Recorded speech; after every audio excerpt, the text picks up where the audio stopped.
നമ്മൾ സ്ഥിരമായി കേട്ടുവരുന്ന ചോദ്യമാണ് ജോലിയൊന്നും ആയില്ലേ, പ്ലസ് ടു കഴിഞ്ഞതിന് ശേഷം ഇനി എന്ത്, അഥവാ ഇനിയൊരു ജോലി ആയാൽ സാലറി എത്ര കിട്ടും? ഇങ്ങനെയുള്ള ചോദ്യങ്ങൾക്ക് ഉത്തരവുമായാണ് ഞാൻ വന്നിരിക്കുന്നത്. Graphic designing and multimedia courses. എന്താണ് graphic designing and multimedia programmes? ഇവ പഠിച്ചാൽ കിട്ടുന്ന ജോലി സാധ്യതകൾ എന്തൊക്കെ? ഗ്രാഫിക് ഡിസൈനിങ് ആൻഡ് മൾട്ടിമീഡിയ കോഴ്സുകളുടെ ഭാവി എന്താണ്? എല്ലാം നമുക്ക് ഈ വീഡിയോയിലൂടെ നോക്കാം. ഹായ്, ഞാൻ മെൽക്കിൻ. ഞാൻ IIDMൻ്റെ ഗ്രാഫിക് ഡിസൈനിങ് ആൻഡ് മൾട്ടിമീഡിയ ട്രെയിനറാണ്. വീഡിയോയിലേക്ക് പോകുന്നതിന് മുമ്പായി ചാനൽ സബ്സ്ക്രൈബ് ചെയ്യാത്തവരും കൂടുതൽ അപ്ഡേറ്റുകൾ ആഗ്രഹിക്കുന്നവരും ഈ ചാനൽ സബ്സ്ക്രൈബ് ചെയ്ത് സപ്പോർട്ട് ചെയ്യുക.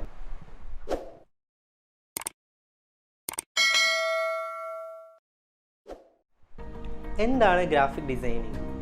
ടെക്സ്റ്റുകളും ഇമേജുകളും നല്ല ആശയങ്ങളും കൂടിച്ചേരുമ്പോൾ ഉണ്ടാകുന്ന ഒരു പ്രൊഫഷണൽ കമ്മ്യൂണിക്കേഷൻ കലയാണ് ഗ്രാഫിക് ഡിസൈനിങ് എന്ന് പറയുന്നത്. ഒരു ടാർഗറ്റ് ഓഡിയൻസിലേക്ക് നമ്മളുടെ വ്യക്തമായ ആശയങ്ങൾ ഇമേജിലൂടെയോ ഒരു വീഡിയോയിലൂടെയോ എത്തിക്കുകയാണ് ഇവിടെ ചെയ്യുന്നത്. ഗ്രാഫിക് ഡിസൈനിങ് പല രൂപങ്ങളിലായിട്ടും നമ്മളുടെ ചുറ്റുപാടുകളിൽ തന്നെ നമുക്ക് കാണാനായിട്ട് സാധിക്കും. ദിവസേന നമ്മുടെ മുൻപിൽ വരുന്ന പത്രങ്ങളായിക്കോട്ടെ, മാഗസീനുകളായിക്കോട്ടെ, ബില്ലുകളായിക്കോട്ടെ, ഇവയിലൊക്കെ നമ്മൾക്ക് ഒരു ഗ്രാഫിക് ഡിസൈനിങ് കല കാണാനായിട്ട് സാധിക്കും. ഇവയെല്ലാം നമ്മുടെ മുമ്പിലേക്ക് എത്തുന്നത് ഒരു ഡിസൈനിങ് എന്ന പ്രോസസ്സ് കഴിഞ്ഞതിന് ശേഷമാണ്. എല്ലാ ഡിസൈനുകളുടെ പിന്നിലും ഒരു ലക്ഷ്യമുണ്ടായിരിക്കണം. അത് ചിലപ്പോൾ ഏതെങ്കിലും ഒരു പ്രൊഡക്റ്റിൻ്റെ വിൽപ്പന ആയിരിക്കാം, അല്ലെങ്കിൽ സോഷ്യലി ഉള്ള ഒരു ബോധവൽക്കരണമാകാം, ഒരു ബിസിനസ് അല്ലെങ്കിൽ ഒരു പ്രൊഡക്റ്റിനെ ബ്രാൻഡ് ചെയ്യാനാകാം. എന്താണ് നിങ്ങൾ ഡിസൈനുകൾ കൊണ്ട് ഉദ്ദേശിക്കുന്നത്, ആ ലക്ഷ്യത്തെ ഫോക്കസ് ചെയ്ത് വേണം വർക്ക് ചെയ്യാനായിട്ട്. ഡിസൈനുകൾക്കും വീഡിയോകൾക്കും വേണ്ടി നമ്മൾ ഉപയോഗിക്കുന്ന പ്രധാനപ്പെട്ട സോഫ്റ്റ്വെയറുകളാണ് Adobe Photoshop, Illustrator, InDesign and CorelDRAW. ഈ 4 സോഫ്റ്റ്വെയറുകളും ഒരു ഡിസൈനറിനെ സംബന്ധിച്ച് അറിഞ്ഞിരിക്കുക എന്നത് വളരെ ഇമ്പോർട്ടൻ്റ് ആയിട്ടുള്ള ഒരു കാര്യം തന്നെയാണ്. നമ്മൾ ചെയ്യാൻ ഉദ്ദേശിക്കുന്ന വർക്ക് ഏതുമാകട്ടെ, ആ വർക്കിൻ്റെ സ്വഭാവം അനുസരിച്ച് വേണം നമ്മളൊരു സോഫ്റ്റ്വെയർ തിരഞ്ഞെടുക്കാനായിട്ട്. ഫോർ എക്സാമ്പിൾ, ഇപ്പോൾ ഫോട്ടോഷോപ്പാണ് നമ്മൾ ഉപയോഗിക്കുന്നതെങ്കിൽ ഫോട്ടോഷോപ്പിൻ്റെ മെയിൻ ഉദ്ദേശമെന്ന് പറയുന്നത് ഇമേജുകൾ എഡിറ്റ് ചെയ്യുക എന്നതാണ്. അതേസമയം ഇല്ലുസ്ട്രേറ്റർ ആണെങ്കിൽ പുതിയ ഡിസൈനുകൾ നമ്മൾക്ക് വരച്ച് ഡിസൈൻ ചെയ്യാനായിട്ട് സാധിക്കും. ഗ്രാഫിക് ഡിസൈനിങ്ങിൻ്റെ ജോബ് ഓപ്പർച്യൂണിറ്റീസ് എന്തൊക്കെയാണ്?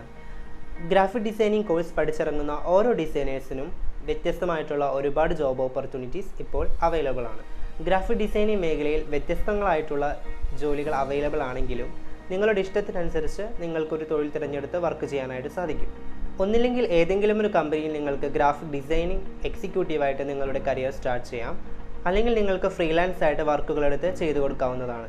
ഏത് മേഖലയിലാണെങ്കിലും ഡിസൈനേഴ്സിൻ്റെ റിക്വയർമെൻറ്റ് വളരെയധികം ഇമ്പോർട്ടൻ്റ് ആയിട്ടുള്ളൊരു കാര്യം തന്നെയാണ്.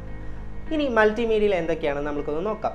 ഗ്രാഫിക് ഡിസൈനിങ് എന്നാൽ ഇമേജുകൾ വെച്ചിട്ടുള്ള ഒരു വർക്കുകളാണ് നമ്മൾ കൂടുതലായിട്ടും ഇതിൽ ഫോക്കസ് ചെയ്യുന്നത്.